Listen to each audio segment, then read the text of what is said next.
So now you need to knit a little trough for the wire to drop into, and also you need to lock those zigzag stitches into a neat cast on. You know when you did your E-wrap cast on, sometimes you did it tight, you got a neater edge, but if you did it loose, it was a bit, and when we hand knitted as well, sometimes if you do it loose, it's not so nice, you find different ways to make your cast on work better. Well, with this you do what are called 2 circular rows, and it knits, it'll knit on the back bed and then on the front bed and come back. So we'll do 2 rows, back bed, front bed. Sorry, I'm calling it back bed. I mean, it's the main bed, but it's at the back here. Back bed, front bed. With the main bed, it's the S setting, and you want to have it missing going this way. So you have the side lever forward to the dot, the right-hand side lever forward to the dot, and the left-hand side lever back to the arrow. So it looks like that.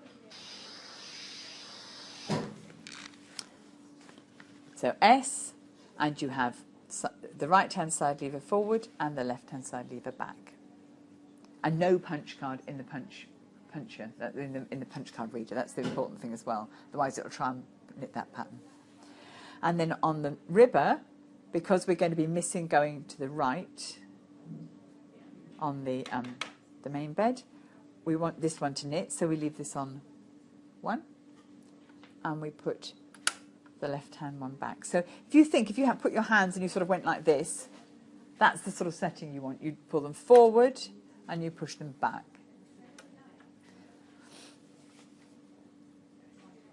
And now, because we're knitting single bed for 2 rows, you might want to loosen your tension a little bit. So we'll take it to 2, just for these 2 rows.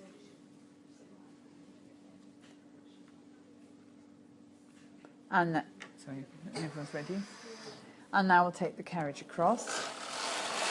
And it knits on the front bed only. And now it goes back and it knits on the back bed. It doesn't really matter which order you do these two rows in. And that's your 2 circular rows done.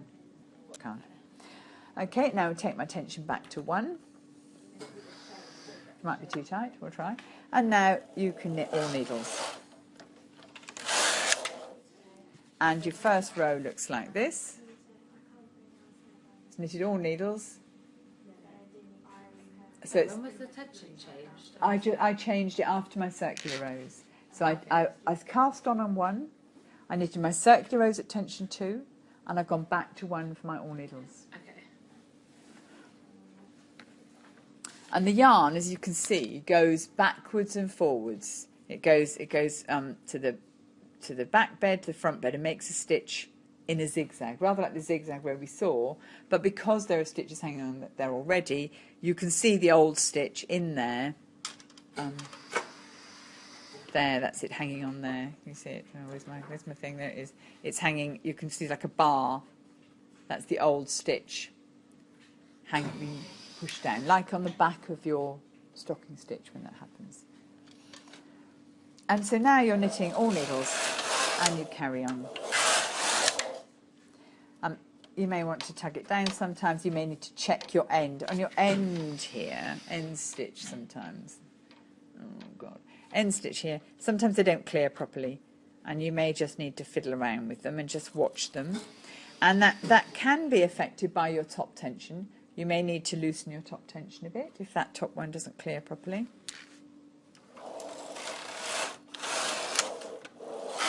And when you're knitting double bed, try not to hang on to the ribber. I do it. I know I do it, but I'm trying not to do it. Try to keep your other hand off the machine or hold the main bed. That's fine.